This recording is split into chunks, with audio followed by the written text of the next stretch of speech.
Esta es la historia de Ana, y comienza en el preciso momento en que una médica, con los ojos fríos de quien ya ha perdido la fe en todo, decretó el fin de la vida de su marido. De pie junto al lecho de Marcos, en una UCI donde el único sonido de esperanza era el bip artificial de una máquina, Ana escuchó la sentencia que la ciencia imponía sobre su amor. La doctora Elena Soares, una figura imponente en su bata blanca, la miraba no con compasión, sino con una irritación contenida, como si la fe de Ana fuera una terquedad infantil, un insulto a la lógica. En aquella habitación estéril, lo que estaba en juego no era solo la vida de un hombre, sino el alma de una mujer que se negaba a aceptar que el fin estuviera escrito por manos humanas. Era la razón contra la creencia, en su forma más cruel. ¿Alguna vez te has sentido completamente solo, juzgado y menospreciado simplemente por creer en algo que los demás no podían ver o medir? ¿Alguna vez tu esperanza ha sido tratada como una tontería, un delirio, mientras tu mundo se derrumbaba a tu alrededor? Antes de contarte cómo la fe de Ana silenció a todo un hospital e hizo que la ciencia se doblegara ante lo inexplicable, comenta aquí desde dónde estás viendo y suscríbete ya al canal. Créeme, no querrás perderte lo que sucede cuando una médica escéptica descubre que la mujer a la que humilló tiene una fuerza que ella no puede explicar. El aire en la unidad de cuidados intensivos era pesado, helado, con un olor químico que parecía querer esterilizar no solo el ambiente, sino también cualquier sentimiento que no fuera la desesperación controlada. Ana llevaba allí semanas, una presencia constante y silenciosa junto a Marcos. Él, que un día fue un hombre vibrante, de risa fácil, ahora era un cuerpo inmóvil, conectado a un enjambre de tubos y cables que lo mantenían respirando, existiendo en un limbo que los médicos llamaban vida. Los monitores parpadeaban a un ritmo monótono, una banda sonora cruel que marcaba el tiempo de la espera de Ana. Para ella, esos bips no eran solo señales vitales. Eran la promesa de que Dios todavía estaba en control, aunque el mundo a su alrededor insistiera en lo contrario. Fue en una tarde de martes, gris como el suelo del hospital, que la doctora Elena Soares entró en la habitación. No vino sola. Traía consigo la tablilla, que sostenía como un escudo, y una mirada que prescindía de cualquier amabilidad. Elena era una leyenda en aquel hospital, la jefa de neurología, brillante, precisa, pero conocida por su total ausencia de paciencia con lo que ella llamaba pensamiento mágico. Su reputación la precedía, y su presencia llenaba el pequeño espacio con una autoridad fría e incuestionable. Se detuvo a los pies de la cama, y su mirada barrió el cuerpo de Marcos, luego los monitores, y finalmente se posó en Ana, con una expresión que mezclaba lástima y una superioridad casi ofensiva, como si estuviera tratando con una niña terca. Sin rodeos, la médica anunció la decisión del comité de ética. La condición de Marcos, diagnosticado con muerte cerebral inminente, fue clasificada como futilidad terapéutica. El hospital, siguiendo el protocolo y según ella la ética, procedería a desconectar los aparatos de soporte vital en 24 horas. Le extendió la tablilla a Ana no para pedir una firma de consentimiento, sino como un acto burocrático, una formalidad para que ella estuviera al tanto del procedimiento. Aquel gesto fue más violento que un grito. No había diálogo, no había elección. Era una comunicación unilateral, una orden disfrazada de procedimiento médico, un decreto de muerte firmado por la ciencia que ahora solo exigía que Ana presenciara y aceptara la derrota de su fe. En ese instante, Ana sintió que el suelo desaparecía. No era solo la noticia que ella temía, sino la forma en que fue entregada. La humillación estaba en el tono de la médica, en la burocracia fría, en la completa invalidación de su esperanza. Se sintió pequeña, invisible, una pieza insignificante en un mecanismo hospitalario que no tenía espacio para el alma. Mientras la doctora Elena hablaba sobre dignidad al final de la vida y realismo, Ana recordaba el día en que se casó con Marcos. Recordó su promesa en el altar, en la salud y en la enfermedad, una promesa hecha ante Dios, que para ella era más soberana que cualquier comité de ética. La fe de Ana no era una negación de la realidad, era la creencia en una realidad mayor, que la médica simplemente no podía, o no quería ver. Las enfermeras que acompañaban a la doctora Elena evitaban la mirada de Ana. Se movían con una eficiencia entrenada, revisando los monitores, ajustando un tubo, sus acciones mecánicas contrastando con la tormenta de emociones que se apoderaba de la habitación. Ana percibió su complicidad silenciosa. No eran malas personas, ella lo sabía, pero eran empleadas cumpliendo órdenes, intimidadas por la autoridad de la jefa de neurología. Formaban parte del engranaje que estaba a punto de aplastar su última chispa de esperanza. Ese aislamiento era quizás la parte más dolorosa. Estaba rodeada de gente, pero nunca se había sentido tan profundamente sola en su batalla. Su vigilia de oración, antes vista con cierta tolerancia, ahora parecía una molestia, un acto de rebeldía inútil. El plazo de 24 horas pendía sobre la habitación como una sentencia de muerte. Cada tic-tac del reloj en la pared de la UCI sonaba como un martillazo en su corazón. Pero, en lugar de entregarse a la desesperación, algo dentro de Ana cambió. El miedo dio paso a una calma extraña y determinada. No veía ese plazo como una cuenta regresiva hacia el final, sino como el tiempo que Dios le había dado para demostrar que la última palabra no pertenecía a la medicina. No gritó, no lloró histéricamente. En cambio, sostuvo la mano de Marcos con más firmeza, sintiendo su piel, fría, pero aún la piel del hombre que amaba. Su oración, que antes era un murmullo constante, se convirtió en un diálogo, silencioso e intenso, una entrega total, un ruego fervoroso proveniente de lo más profundo de su alma. La doctora Helena regresó al día siguiente, puntualmente a las 15:00, como había prometido. El momento había llegado. Ya no llevaba la tablilla. Ahora traía consigo la certeza de que el procedimiento se completaría. 2 enfermeras la acompañaban, sus rostros impasibles, listas para ejecutar el protocolo. El ambiente en la habitación se volvió aún más denso, casi irrespirable. La médica caminó hacia el lado de la cama, cerca del ventilador mecánico que bombeaba aire a los pulmones de Marcos. Su rostro era una máscara de profesionalismo, pero sus ojos revelaban una impaciencia contenida, el deseo de terminar de una vez con aquel drama que, para ella, ya se había extendido demasiado. Miró a Ana, esperando una última explosión de llanto, una rendición. Pero no fue eso lo que encontró.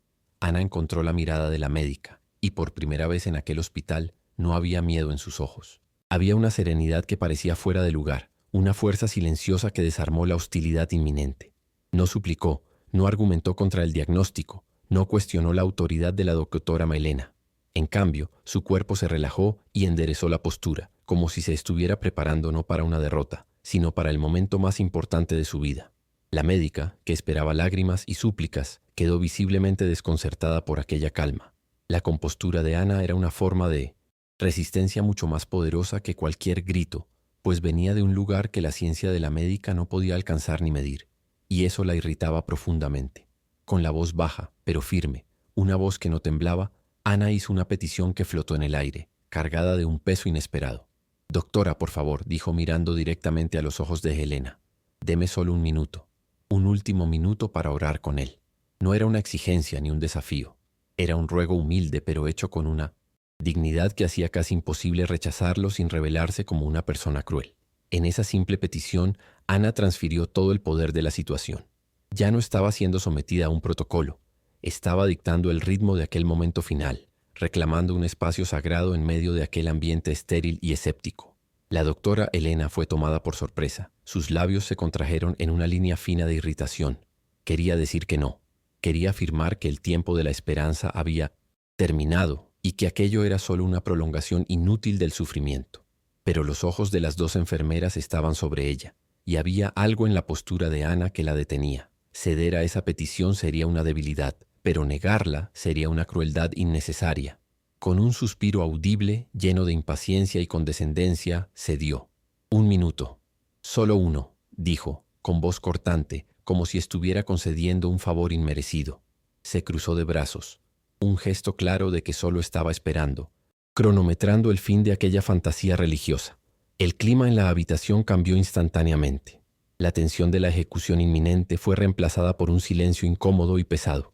Las 2 enfermeras, que antes se movían con eficiencia mecánica, ahora estaban paradas, inmóviles, sin saber dónde fijar la mirada. Una de ellas miraba sus propios zapatos, la otra un punto cualquiera en la pared. Se habían convertido en espectadoras renuentes de un ritual que no comprendían y que su jefa despreciaba. El bip constante del monitor cardíaco parecía más alto, el sonido del ventilador más presente, llenando el vacío dejado por las palabras. Todos en la habitación, excepto Ana, parecían contener la respiración, esperando ansiosamente el fin de aquel minuto que se estiraba como una eternidad. Ana ignoró por completo su presencia. Para ella, el mundo se redujo a ese pequeño espacio entre ella y su marido. Se inclinó sobre Marcos, su mano aún entre las suyas, y apoyó la frente en la de él. No había lágrimas, solo una concentración profunda. Sus labios se movieron en una oración silenciosa, una conversación íntima y fervorosa con Dios que nadie más podía oír. No era una actuación para los escépticos que la observaban. Era un acto de entrega total, un momento sagrado en el que se desconectó del ambiente hostil a su alrededor y se conectó con la única fuerza en la que verdaderamente confiaba. Su presencia emanaba una paz que contrastaba violentamente con la ansiedad que llenaba el resto de la habitación. Su oración no era una petición desesperada por un milagro espectacular. Era algo mucho más profundo. Un observador atento notaría que no había súplica en su expresión, sino gratitud. Estaba agradeciendo por los años que tuvo con Marcos, por el amor que compartieron, por la vida que construyeron juntos. Estaba entregando al hombre de su vida en las manos de Dios, afirmando su fe en la soberanía divina independientemente del resultado. Hágase tu voluntad. Era la esencia de su conversación silenciosa. Era un acto de rendición, de confianza absoluta, una demostración de que su fe no dependía de una respuesta positiva, sino de la certeza de que no estaba sola, incluso en el valle de sombra de muerte. Para la doctora Helena, aquel minuto parecía arrastrarse con una lentitud torturante. Miraba el reloj en la pared, luego a Ana, su expresión endureciéndose a cada segundo que pasaba. Para ella, aquello era una pérdida de tiempo, un ritual vacío que solo posponía lo inevitable. Veía la escena con ojos clínicos. Una mujer en negación, aferrada a un cuerpo que para la ciencia ya no albergaba una mente. No podía ver la fuerza, solo la debilidad. No veía la fe, solo la ilusión. Estaba allí, de brazos cruzados, la personificación de la razón y la lógica, esperando pacientemente que la fantasía terminara para que la realidad pudiera finalmente prevalecer. Cuando el segundero del reloj completó la vuelta, la doctora Helena descruzó los brazos. Fue un movimiento sutil, pero que rompió el hechizo del silencio. El minuto había terminado. El acuerdo estaba cumplido. Dio un paso adelante, su rostro nuevamente una máscara de neutralidad profesional, y extendió la mano hacia el panel del ventilador mecánico. Era el momento final, el gesto que sellaría el fin de aquel largo y doloroso viaje. Las enfermeras se encogieron ligeramente, preparándose para lo que vendría a continuación. Ana no se movió, sus ojos aún cerrados, su frente aún tocando la de Marcos, como si estuviera en un mundo completamente diferente, ajena al acto final que estaba a punto de suceder. La médica estaba completamente enfocada en su tarea. Su mente repasaba el protocolo, los pasos a seguir para una desconexión segura y ordenada. Para ella ya no había emoción involucrada, solo un procedimiento a concluir. La mujer al lado del lecho era solo un familiar en duelo. El hombre en la cama era un caso clínico cerrado. Su arrogancia no era intencional, era el producto de menos y años viendo a la ciencia triunfar donde las oraciones fallaban, de ver la muerte como un evento biológico, no espiritual. Estaba a punto de presionar el botón, de silenciar la máquina, de probar una vez más que los hechos eran absolutos y que la esperanza, por más hermosa que fuera, no podía alterar la biología. Pero entonces, en el exacto instante en que la punta de su dedo estaba a milímetros del interruptor, un sonido rasgó el silencio de la habitación. No fue un sonido humano. Fue una alarma aguda, estridente y urgente, proveniente del monitor cardíaco. Un sonido que todos allí conocían bien, pero que sonó completamente diferente. La línea casi recta que marcaba la actividad eléctrica mínima del corazón de Marcos. Un trazo moribundo que confirmaba el diagnóstico de repente explotó en una serie de picos y valles frenéticos. El ritmo sinusal regular y fuerte llenó la pantalla. Vibrante, innegable, vivo.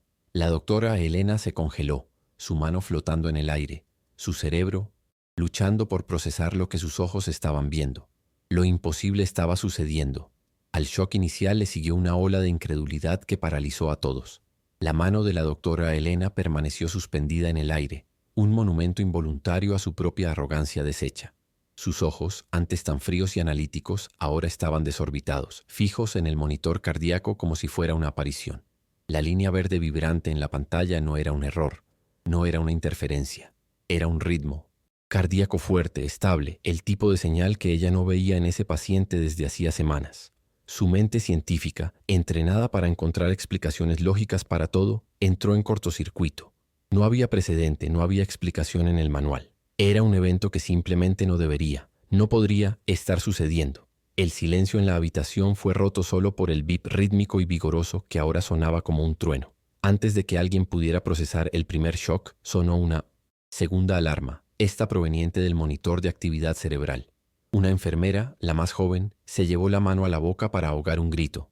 La línea del electroencefalograma, que durante días había exhibido la monotonía de la muerte cerebral, ahora mostraba picos de actividad espontánea. Eran pequeños pero estaban allí. Eran inconfundibles.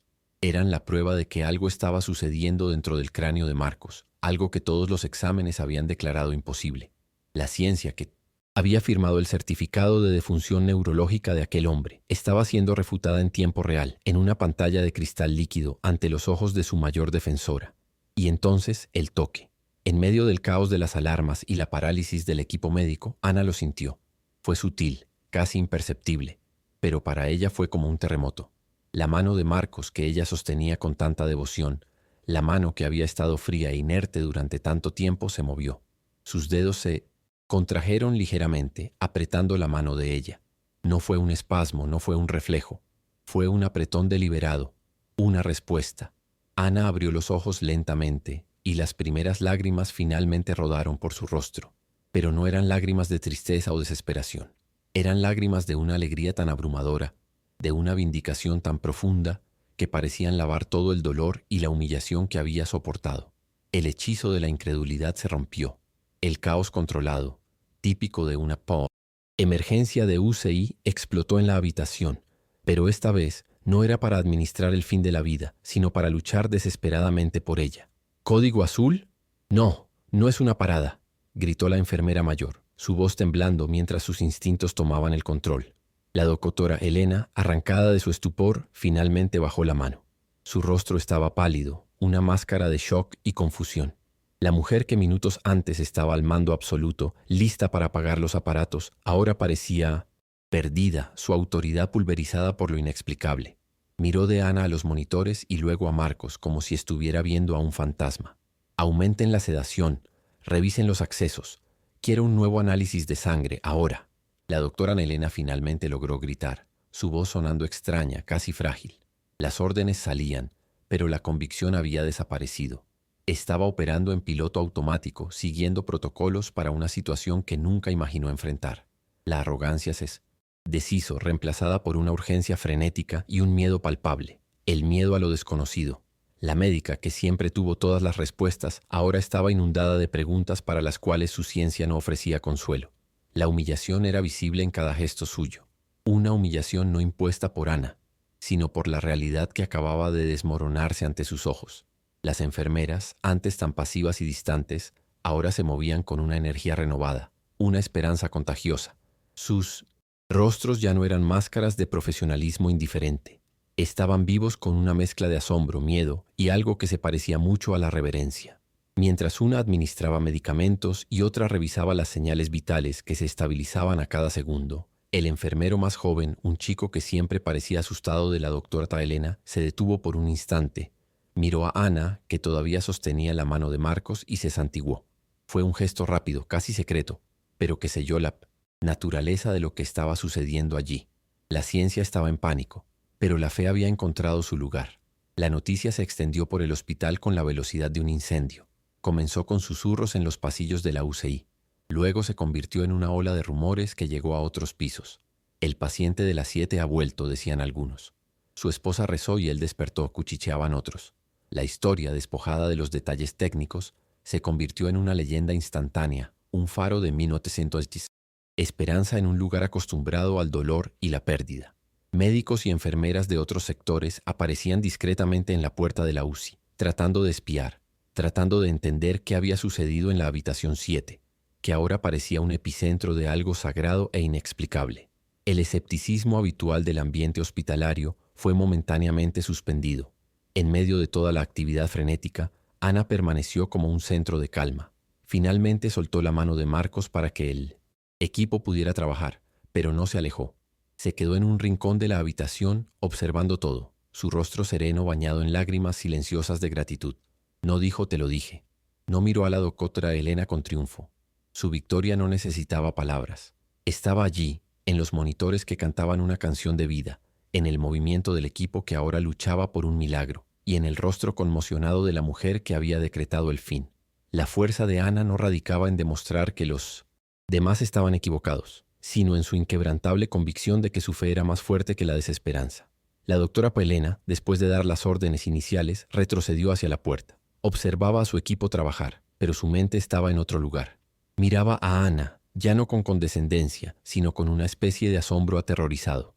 Aquella mujer tranquila, a la que había tratado como una tonta ilusa, poseía una fuerza que no podía comprender. Una fuerza que aparentemente podía reescribir los pronósticos médicos. Por primera vez en muchos años, desde una tragedia personal que la hizo abandonar la fe y aferrarse a la ciencia como un bote salvavidas, Elena se sintió completamente vulnerable. El suelo firme de la lógica y los hechos se había abierto bajo sus pies, revelando un abismo de misterio. El momento más devastador para el escepticismo de la médica llegó minutos después, cuando los resultados preliminares de los nuevos exámenes comenzaron a aparecer en el sistema. La actividad cerebral no era solo esporádica, se estaba organizando. Los niveles de oxígeno en la sangre, que dependían enteramente del ventilador, se estaban estabilizando de forma autónoma. Era médicamente inexplicable. Una cascada de eventos positivos que desafiaba toda la lógica clínica. La doctora Elena solo murmuró para sí misma lo suficientemente bajo como para que nadie la oyera, pero lo suficientemente alto como para que su propia alma registrara la derrota. Es imposible. Y en esa palabra, dicha no con convicción, sino con el más puro asombro, residía la rendición completa de su mundo. En las semanas que siguieron, la recuperación de Marcos fue algo que los médicos del hospital describían en reuniones cerradas como anómala y sin precedentes. En público, usaban términos más contenidos como notable y extraordinaria. Salió del coma, fue extubado e inició un lento pero constante proceso de rehabilitación. La muerte cerebral, antes un diagnóstico definitivo, fue reclasificada como un error de pronóstico debido a un evento neurológico transitorio y raro. Era la única explicación que la ciencia podía ofrecer, un intento de encuadrar el milagro en una caja de terminología técnica. Pero todos en el hospital, desde los limpiadores hasta los cirujanos jefes, conocían la verdadera historia. La historia de la mujer que oró y del marido que regresó. Ana, por su parte, se convirtió en una leyenda silenciosa. No dio entrevistas, no buscó los focos. Su rutina continuó siendo la misma. Llegaba temprano, pasaba el día junto a Marcos, ahora ayudándolo con los ejercicios de fisioterapia, leyéndole fragmentos de sus libros de literatura favoritos. Su presencia en el hospital, antes vista con impaciencia, ahora era tratada con un respeto profundo, casi reverente. Las enfermeras que antes evitaban su mirada ahora la saludaban con sonrisas genuinas, preguntando cómo estaba Marcos, pero en sus ojos había una pregunta más profunda, una curiosidad sobre la fuente de su fuerza inquebrantable. Se convirtió en un símbolo vivo de que la esperanza no era una ilusión. La transformación más profunda, sin embargo, ocurrió en la doctora Elena Soares.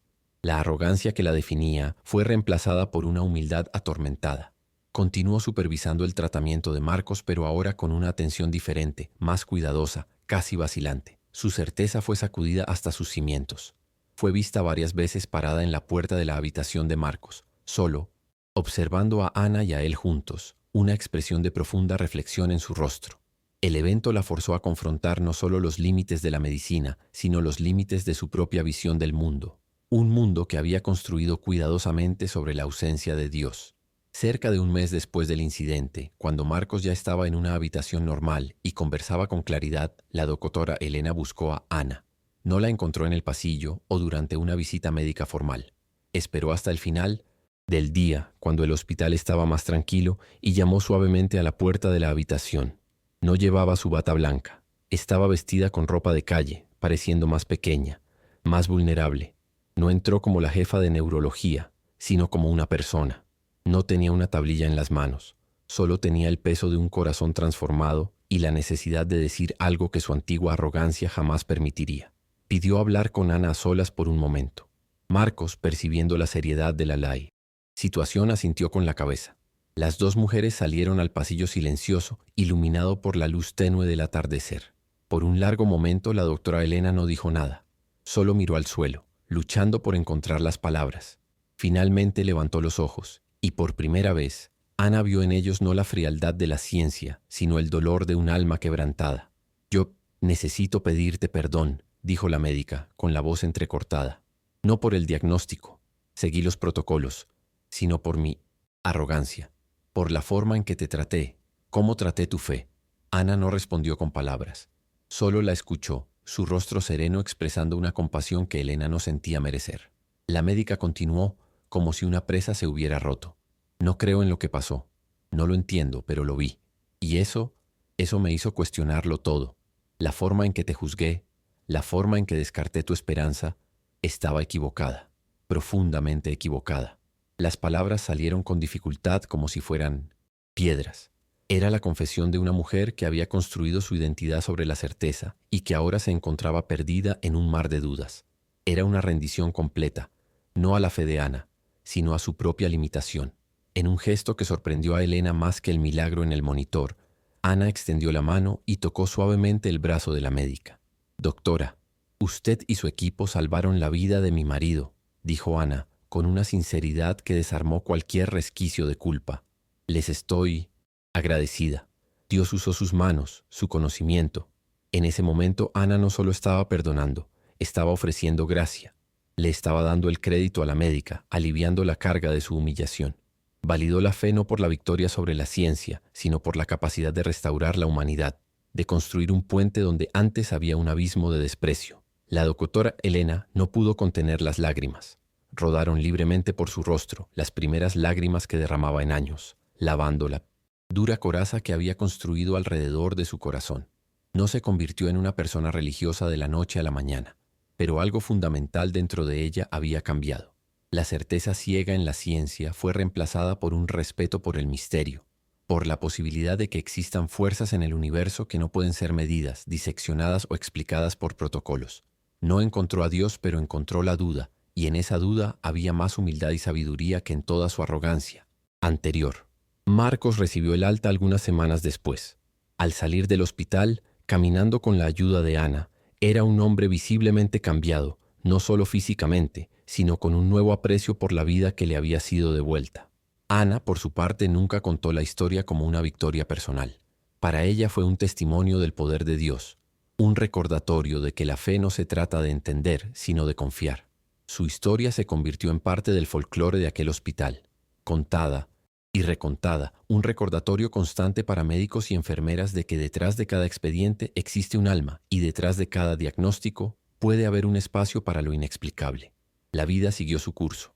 Ana volvió a dar sus clases de literatura. Marcos retomó su trabajo poco a poco, pero nada fue como antes.